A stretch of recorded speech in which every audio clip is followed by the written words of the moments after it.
All right, well, we are in 1 Kings chapter 14 this morning. We're partway through chapter 14.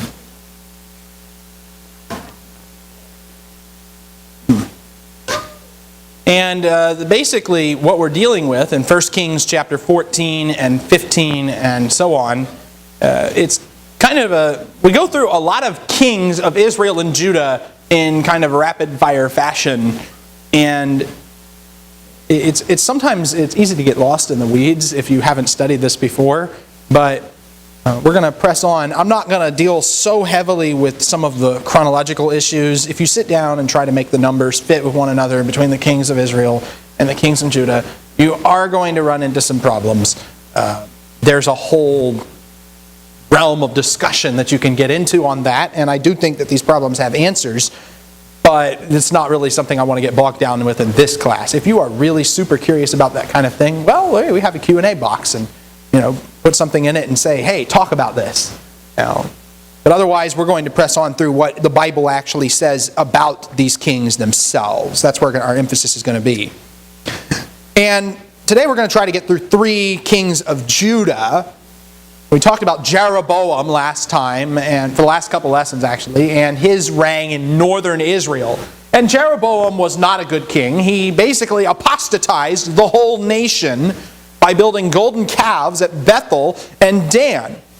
So now we turn our attention to southern Judah, and we think, well, maybe things will be a little bit better here, right? I mean, this is where the house of David is, and Rehoboam had an unfortunate start to his reign, but maybe there'll be something more to it, right? And beginning in verse 21, it says that Rehoboam, the son of Solomon, reigned in Judah. Rehoboam was 41 years old when he became king, and he reigned 17 years in Jerusalem, the city which the Lord had chosen from all the tribes of Israel to put his name there. And his mother's name was Naamah the Ammonitess. But, of course, Rehoboam's reign is not so positive after all. Why don't I get a volunteer to read actually verses 22 through 31, and then we'll talk about Rehoboam.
All right. So what is the evaluation of Rehoboam's reign? How does the text evaluate it? Evil. Evil. What does it specifically say in verse 22?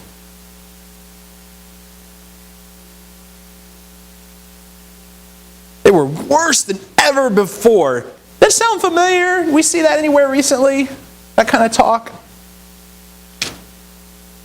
We saw that talking about Jeroboam's reign, right? Chapter 14 and verse 9. Ahijah the prophet told Jeroboam that you also have done more evil than all who were before you, and have gone and made for yourself other gods and molten images to provoke me to anger, and have cast me behind your back. And we might think, oh, northern Israel was so bad. Well, Judah was just as bad. And I find it interesting in verse 22 that it does not say that Rehoboam is the one that did evil in the sight of the Lord, but Judah did evil in the sight of the Lord. The nation does evil. Now, what does that mean? Does that mean that Rehoboam was all good and stuff, but he couldn't stop everybody else from doing evil? Is that what that means? Yeah, he was the leader. And actually, if you read Chronicles, it says Rehoboam did evil too. So, the Chronicler's account will clear up any confusion that might result from that. The whole nation has done evil. What is it that they've done that's so bad?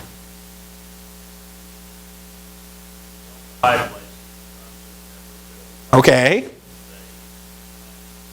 Worship false gods. God said, do not worship jealous God. God. Right. And they committed. Well, now that third thing, there's a little difficulty on the translation of the male cult prostitutes. That may have been that they were homosexuals. It may have been that they were something else altogether. There is kind of a... one thing that is a problem, though, is you don't see that kind of stuff described in Jeroboam's regime, do you? I mean, you see idolatry described, certainly. And some people want to come along and they want to make Jeroboam, well, he's not really breaking the first commandment, he's breaking the second commandment, which we talked about the difficulties of even saying that in the first place a couple lessons ago. But you can't say that about Rehoboam at all. The reason why you can't say it is because they were setting up Asherim and sacred pillars. They were not worshiping Yahweh anymore. They had become blatant pagan polytheists. If one could argue that Jeroboam was trying to keep Yahweh in the form of a golden calf, you can't make that claim with Rehoboam. And even though the text says in verse 21 that Jerusalem was the city that God had chosen to put His name to dwell, what does that mean, by the way, when God chose to put His name there? Anybody remember? We've talked about that a couple times. It was the city God chose for what, though? For His house, right. And Deuteronomy 12 said we're not supposed to worship anywhere except the Lord chose to put His name to dwell. So, and very specifically singles out high places. Do not worship at the high places, only worship at the place where the Lord chooses for His name to dwell. So even though Judah has the city that God has chosen, they still set up high places. And they still worship under every high hill and under every green tree. And they have male cult prostitution. What does that sound like? What other group of people practiced such behavior?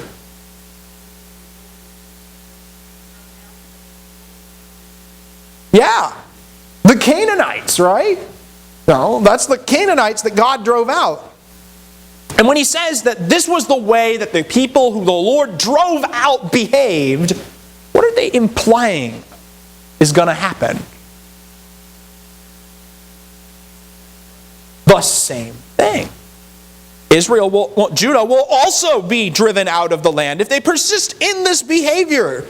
So, just as the end of Israel was hinted at in Jeroboam's reign. You remember last time in chapter 14 and verses 15 and 16, Ahijah prophesied that Israel would be taken into captivity because of the sins of Jeroboam. We're told the end of the story long before we get there, at the beginning of the northern kingdom. We're also told the end of the story implicitly at the beginning of the southern kingdom as well as what's going to happen. There's only one way apostasy can end. And it's through destruction and exile. And as a result of all of that, what happens now is they get invaded. Somebody shows up to attack them. You might think, well, this is the end. The Lord's going to drive them out. That's not exactly what happens, though. In verses 25 through 28, we have the invasion of Shishak, who we actually know quite a bit about from history. Egyptian archaeological records has him as Shoshink I, which is spelled differently than Shishak, but that's because Egyptians didn't speak Hebrew, and so they spelled everything different, and with nasalizing words and moving vowels around. Shoshink I and Shishak are the same individual. And because I think it was Jenna that asked about this a couple classes ago, here's the answer.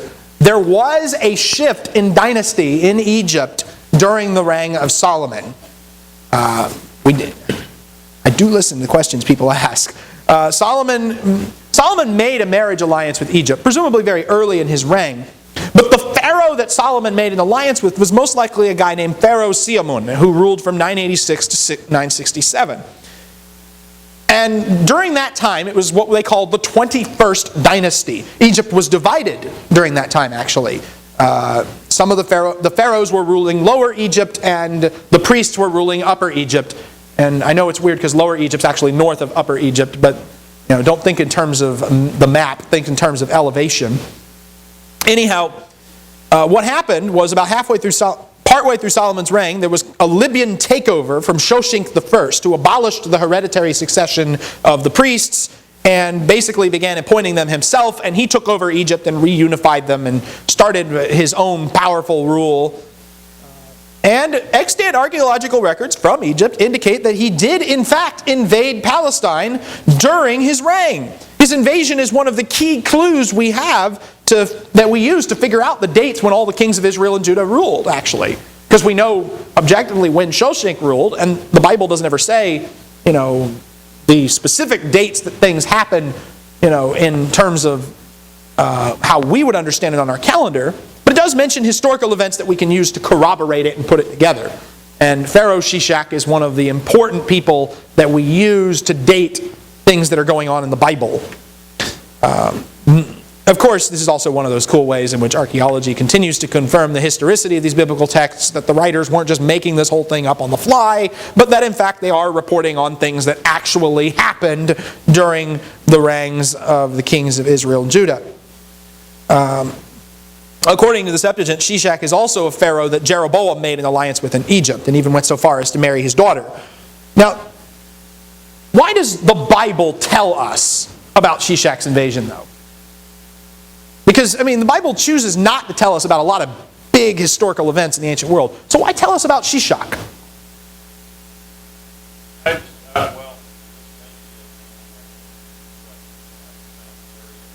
Solomon made strong alliances with Egypt. Apparently, his first wife, or first foreign wife, perhaps, was Pharaoh's daughter from Egypt. Was one of the first, what we know. And here we are. No, it didn't. And that's the thing. There was a power shift in Egypt during Solomon's reign. So foreign alliances don't get you very far. If the nation that you allied with suddenly decides that they want a new leader and a new change of policy and all that, suddenly you're not doing quite well. Jen? They take stuff out of the temple. Why is that important? Gold out of the temple. They don't just rob the temple, they rob something else too. They rob both the temple and the king's palace. They take the gold shields out of the palace. They take gold out of the temple. This is the sort of thing, Shishak, the fact that Shishak is in this story contrasts Rehoboam with his fathers. Rehoboam does not live up to the standards of Solomon and David. Not at all. What happens? Well, he does live up to his father's standard of idolatry, I guess. But what happens here is, in David captured gold shields in 2 Samuel 8:7. Solomon made gold shields in 1 Kings 10:16 and 17. Rehoboam loses gold shields. He's not very successful at doing these types of things. Instead, Rehoboam trades the golden age for the bronze age, or the copper age, however you translate it. Rehoboam makes the guards carry the bronze shields now. What do we do with that? Why have any shields at all? Let's ask that question. What are the shields for? Power. It's a symbol of power. Decorative? We should have shields. What would the argument be if they had a men's meeting and said, we need to have shields in this palace? Yeah, think about it though. What were shields normally used for? They were used for battle. They were used for defense, right? So they already had gold shields, right? So, somebody took away our shields. We need more shields for defense. Think about the logic of that statement for a second. What just happened? They just got invaded. And did their shields help them? No! Their shields didn't help them. But Rehoboam's like, well, we gotta have shields. We gotta have shields. We can't afford gold shields, so we'll make bronze shields. You see the problem here? Why have shields? What is this? This is not for defense ultimately. It's for show. The show must go on. Rehoboam's reign is all about keeping up the appearances. Keeping up the appearances. Long after the golden age is over, long after it ceases to be practical, Rehoboam is still insistent on keeping the show going on. Let me ask you a question. Do we ever do this today in church? Wow, people are laughing at that statement. I wonder why. Think about it. How do we do this?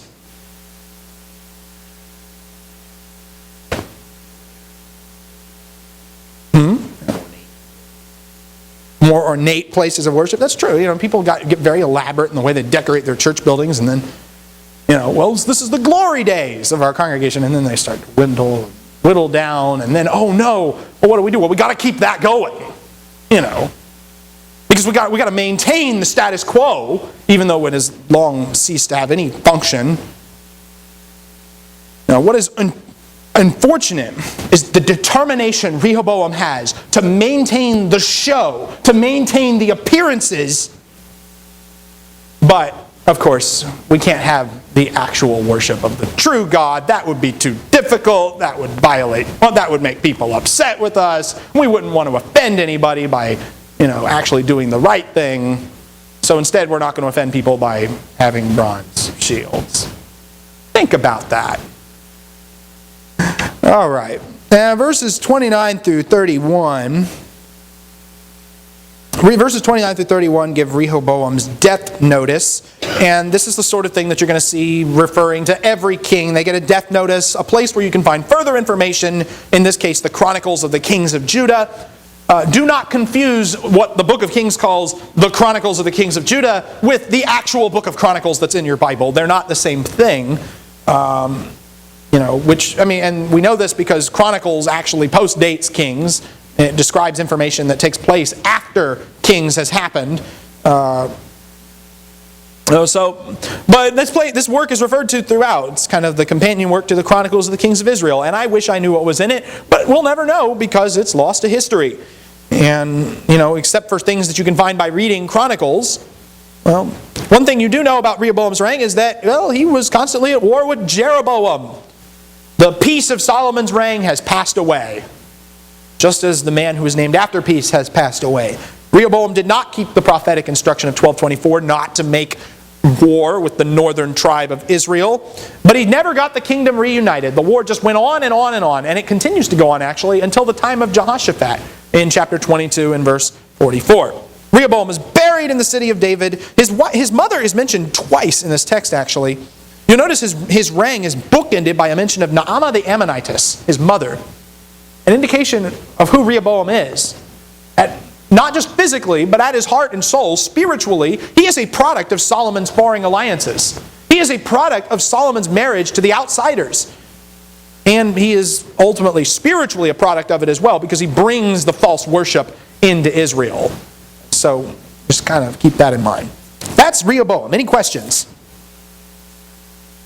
A brief comment about Chronicles. Anybody know how Chronicles portrays the reign of Rehoboam? Anybody read? I didn't put a question on here about this. In 2 Chronicles 11 and 12. Now, what kind of thing? Anybody know offhand? He did some good things. Okay, yeah. Do you know what good things did he do? Okay. Yeah. Well, we'll talk about Abijam or Abijah doing those kinds of things too. Chronicles has a more nuanced presentation of Rehoboam. It still says he did evil in the sight of the Lord. But Chronicles tells us about how he constructed heavy fortifications. He held the loyalty of the priests and Levites for the first 3 years of his reign because Jeroboam was apostatizing in the north. He was the one that gave them safe haven. Like his father, he did have multiple wives and concubines. He had a very large harem and subsequently had 28 sons and 60 daughters. And he was depicted as a wise administrator in 2 Chronicles 11, 22, and 23. He's depicted as wise administrator for part of his reign, which is kind of interesting because, he doesn't get off to a good start. He makes everybody mad at him and destroys the PR. But Rehoboam apparently does a good job holding things together after that. But eventually, in chapter 12 of Chronicles, when his reign is secure, he rejected the law of the Lord, and that's when Shishak invaded the land. Shishak's invasion is seen as a divine response to Rehoboam's apostasy. But in response to Shishak's invasion, in chapter 12 and verse 12, we learn that Rehoboam humbled himself in response to Shishak's invasion. And because he humbled himself, God relented and did not destroy them at that time. That's information that's not in Kings. Ultimately, though, his reign is characterized as evil because he determined not to follow the Lord. Chapter 12 and verse 14. So, Chronicles is a more nuanced presentation, but still a negative evaluation. Just be aware of that. Let's talk about Abijam. Abijam. Somebody read chapter 15, verses 1 through 8.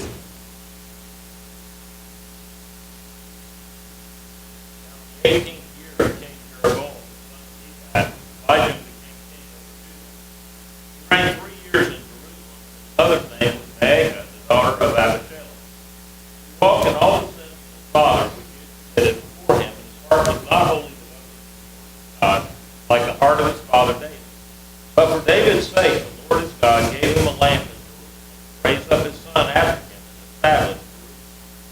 Because David did what was right in the sight of the Lord, and had not turned aside from anything he commanded him all the days of his life, except for the king Uriah the Hittite.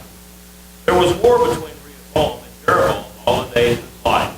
Now the rest of the acts of Abijam and all that he did, are not written in the Chronicles of the kings of Judah? There was war between Abijam and Jeroboam. And Abijam slept with his fathers, and they buried him in the city of David. And Asa his son became king. All right. Now, you read the reign of Abijam, and how much information about Abijam is actually here? Not much. Well, what are we told in those verses? We're told more about David than we are about Abijam. Yeah, anybody else think that was a little weird? Why?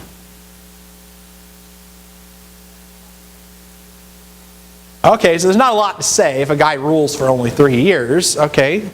Abijam is a man with 2 fathers. In verse 3, it says that he walked in all the sins of his father, which he committed before him. We assume he's talking about Rehoboam there. And his heart was not fully devoted to the Lord his God like the heart of his father, David. So he's got a good father, David, but he also has a bad father, Rehoboam. And of course, father is being used more generically to mean ancestor here. But it raises the question, which father is he going to imitate? And of course, we're already told. The sad evaluation is that he walks in the sins of his father Rehoboam, but he does not follow the Lord and does not have the heart of his father David.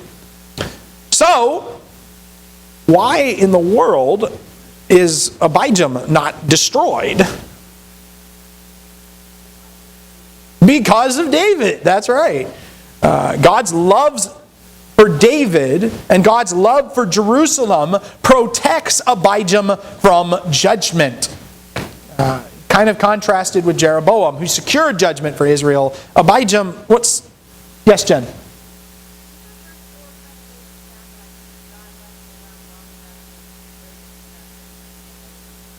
Verse 4, for David's sake, the Lord his God gave him a lamp in Jerusalem to raise his son after him and to establish Jerusalem. Basically, I'll keep you alive long enough to give you a son so he can straighten things out. Well, that might be true. That's a good point to bring out. We're going to get to Asa. And Asa is actually going to be a good king who acts as that lamp in Jerusalem. We're going to see. There's something to think about here, though. Okay, Jeroboam and Rehoboam. Good kings or bad kings? They are both bad kings. That's right. They both have sons, Nadab and Abijam. And both good kings or bad kings? Bad kings. Did they reign a long time? No, neither one of them. Nadab rules 2 years, Abijam rules 3 years. But there's something different about the way their reigns end. Abijam gets to put his successor on the throne, Asa. Nadab, not only is Nadab killed, every member of his family is killed. Every member of the house of Jeroboam is killed. Nadab is the end of his dynasty. So why is it that Rehoboam and Abijam and Jeroboam and Nadab, though they are so similar, are treated so differently by God? Why is that? David. I mean, that's basically what it comes down to. It's an action for David's sake. They're both kings that had problems with idolatry. They reigned for similar lengths of time. They had similar conformity to their father's sons. And yet one house is destroyed and the other endures. Is it based on personal righteousness? No. It's based on, ultimately, God's grace.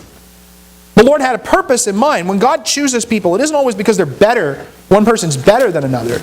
Sometimes it's just because God has a purpose, has chosen a person for a purpose to accomplish things through them. Romans chapter 9 describes Jacob and Esau this way. Neither Jacob nor Esau were, when you compare them in the book of Genesis, their character isn't a lot different from one another. Jacob, is a deceiver who has to learn some lessons later in life. Esau is a near murderer who has to learn some lessons later in life. And yet, what does the Scripture say? He says that when there was Rebekah also, when she had conceived twins by one man, her father Isaac, for though the twins were not yet born, and had not done anything good or bad, so that God's purpose according to His choice would stand, not because of works, but because of Him who calls, it was said to her, the older shall serve the younger. Just as it is written, Jacob I have loved, but Esau I have hated. Romans 9, verses 10 through 13. You're seeing kind of an application of that principle going on here too, aren't you? Jeroboam, Rehoboam, not much different. Abijam, Nadab, not much different. And yet, they are distinguished. Because the Lord chose one to put a lamp in Jerusalem and destroy the other one. God can use anybody He wants to accomplish His purpose, and no one can dispute with Him on that point. Now, why did God choose David? Was it because David was such a great guy? Was it because David was perfect? He wasn't perfect. Well, offhand, what in the world could David have done that was so bad?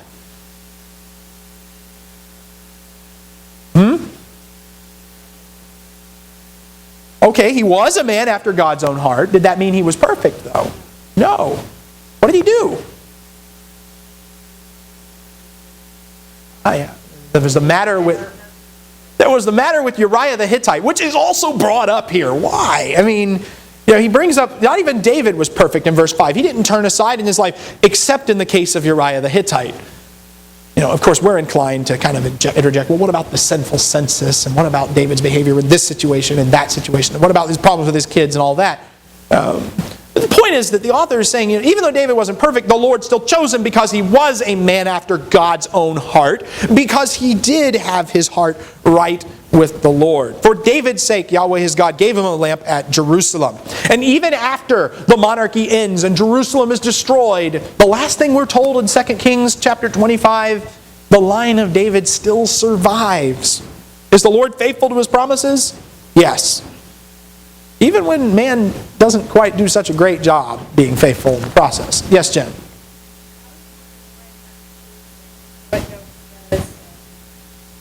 Daughter of Which verse? His mother's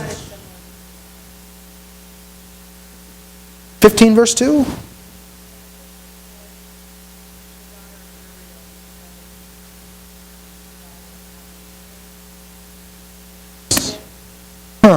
Does it explain why, or does it just say?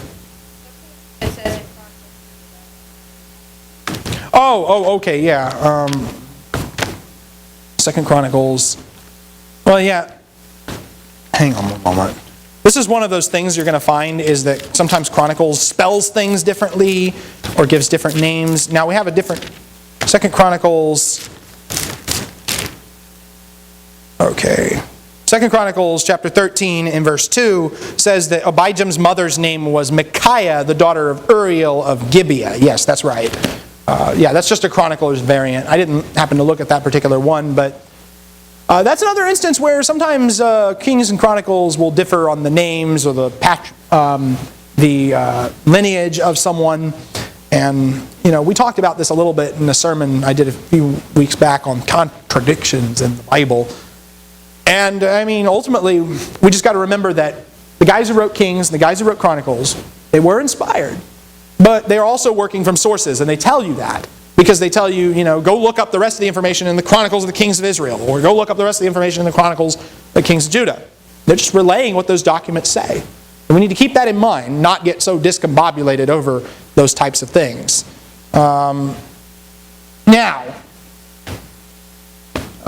Abijam continues the war that his father had with Jeroboam. The quarrel didn't end with Rehoboam's death. Eventually he dies, verses 7 and 8. And the more information, if you want to read the Chronicles of the Kings of Judah, you'll find more information there, which doesn't say much because you didn't give us a lot of information to begin with. Now, Now this was on the question handout. Did anybody go back and read 2 Chronicles 13, which also tells us about the reign of Abijah? Anybody happen to read that?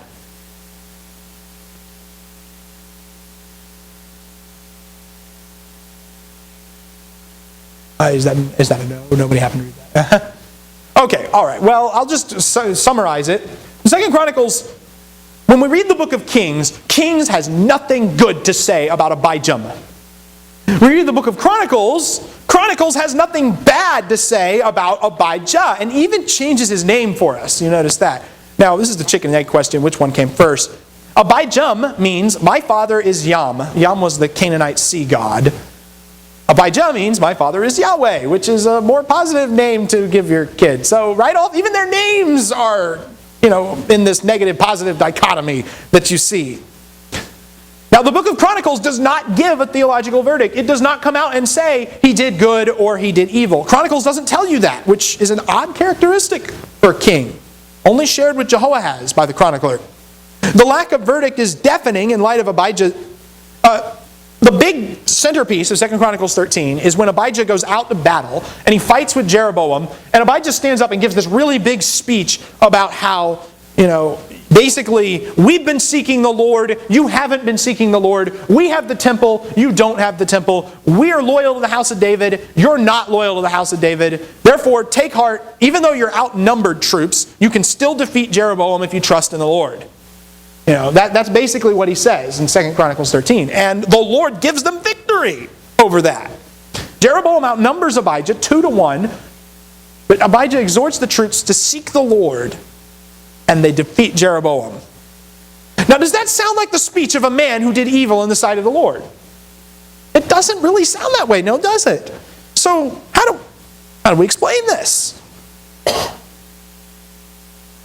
This is one of those great, complexities of Kings and Chronicles and their relationship. I would say that in light of that speech, the fact that Chronicles doesn't say whether he did good or evil is a pretty deafening silence. Why not say he did good? Why put that speech in there and then ignore the verdict, first of all? Secondly, I would point out that, in later portions of Chronicles hints that Abijah was actually apostate, and when it's talking about the reign of his son Asa. And thirdly, I would say this, that Chronicles is more interested in idealizing certain Davidic kings in Judah and downplaying the role of rivals. And in the book of Kings, Abijah is contrasted with David. But in the book of Chronicles, Abijah is contrasted with Jeroboam. Because Jeroboam's actions are rebellion against the house of David, because his kingdom gets no narrative press in the book of Chronicles by itself, and because his death is recorded first and God is given credit for striking Jeroboam dead, even though technically Jeroboam outlives Abijah. But in neither book, in neither Kings nor Chronicles, is Abijah's reign really about himself. In Kings, it's really about David. In Chronicles, it's really about Jeroboam. And compared to David, Abijah doesn't look so good. Compared to Jeroboam, he looks a little better. But he still ultimately does evil in the sight of the Lord. What is the lesson here? Well, the lesson is that the Bible's story of the divided kingdom is less about the specific people involved in it and more about their relationship with the Lord and whether or not they follow the Lord fully, or how they follow the Lord, or how they don't follow the Lord. That's what's relevant when we should be reading this story. This isn't... the book of Kings was not written to give us a character study on Abijah or Abijah.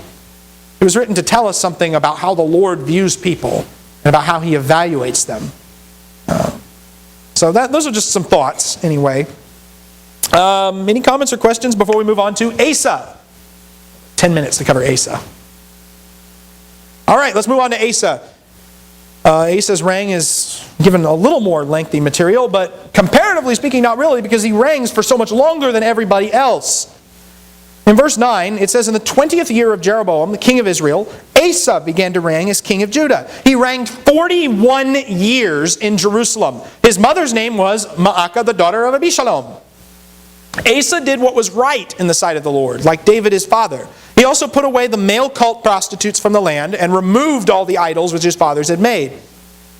He also removed Maacah, his mother, from being queen mother because she had made a horrid image as an Asherah. Asa cut down her horrid image and burned it at the brook Kidron. But the high places were not taken away. Nevertheless, the heart of Asa was wholly devoted to the Lord all his days. He brought into the house of the Lord the dedicated things of his father and his own dedicated things, silver and gold utensils. Now there was war between Asa and Baasha, king of Israel, all their days. Baasha, king of Israel, went up against Judah and fortified Ramah in order to prevent anyone from going out or coming in to Asa, king of Judah. Then Asa took all the silver and the gold which were left in the treasuries of the house of the Lord and the treasuries of the king's house, and delivered them into the hand of his servants.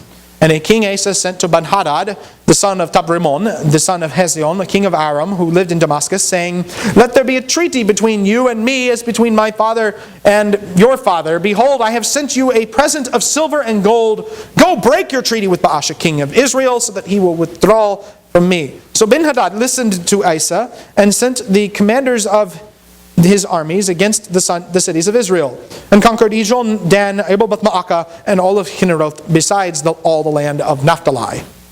When Baasha heard of it, he ceased fortifying Ramah and remained in Tirzah.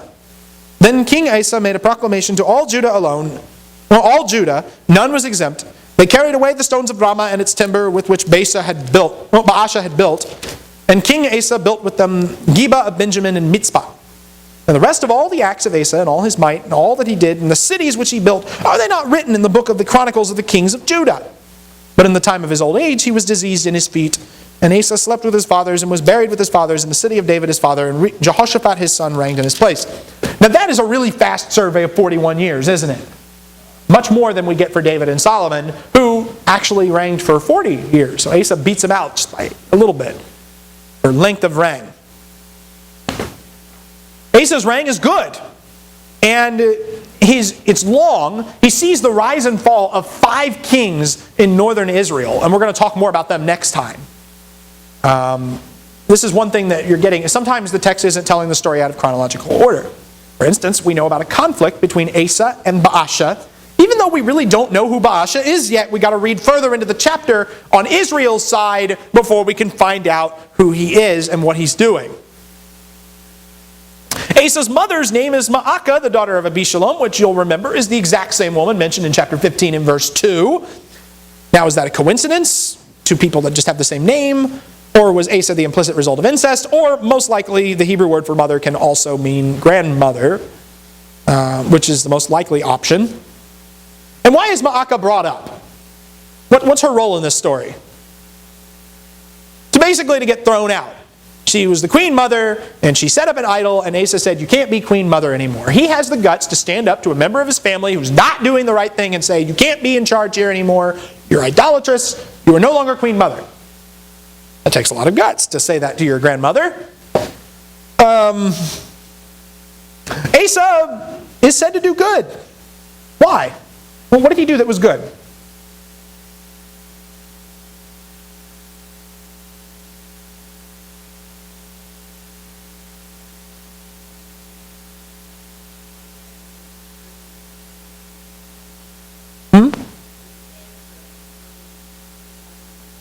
Okay, yeah, he got rid of the male cult prostitutes.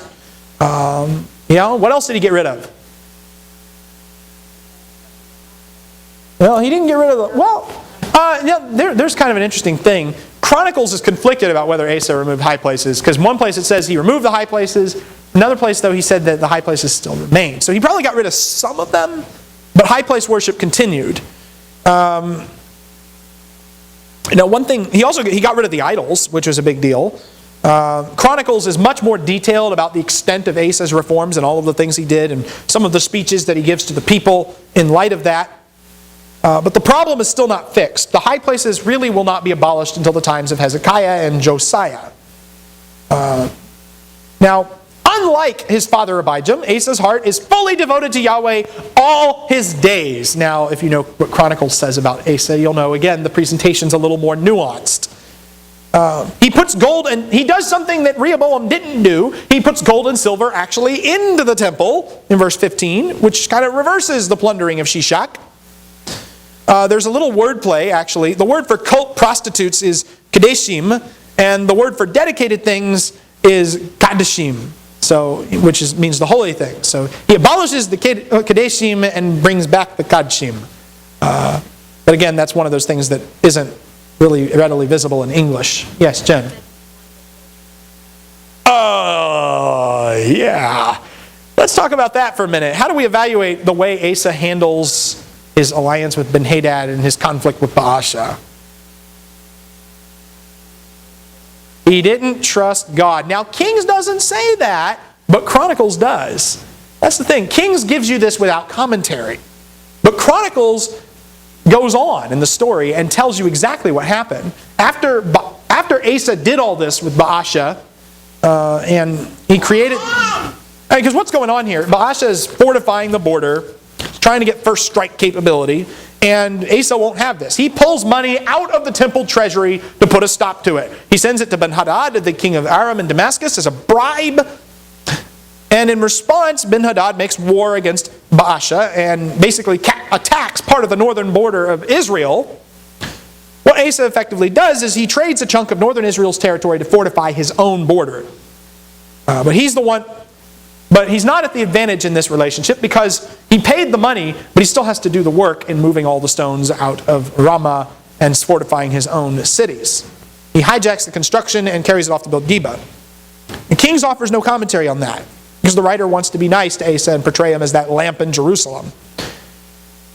But we are supposed to be critical of what he does here because Chronicles tells us that he was rebuked by Hanani the prophet. 2 Chronicles 16 and verses 7 and 9. And when Asa was rebuked by the prophet, how does he respond to the prophet? Does he go, oh, you're right, I shouldn't have done that thing? Is that how he responds?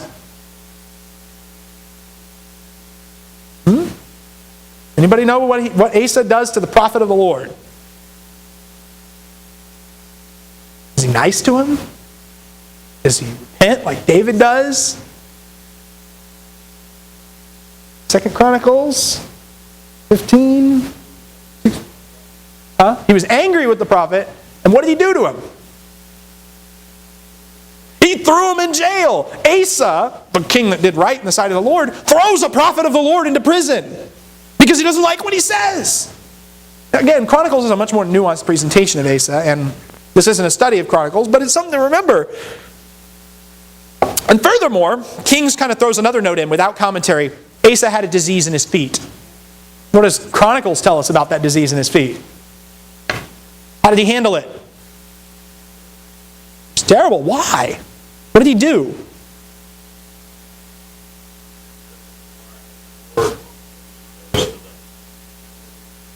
He goes to the local doctors whom he trusts more than God, ultimately. Because of that, he's not seen as somebody who seeks the Lord in his old age. So Chronicles gives, again, a much more nuanced presentation. That's the conclusion of Asa's reign. Asa's old age came with a disease in his feet. Eventually he died, was buried, was replaced by Jehoshaphat. We'll talk more about Jehoshaphat later on in the book of 1 Kings. Because right now, we got to go through, now that we've gone through Asa, we got to go back and do all of the kings that were contemporary with Asa, which were quite a few. And we're going to spend the bulk of our time focusing on one of those kings, King Ahab. Thank you all for your attention. We'll pick up with a very long chain of failures next time.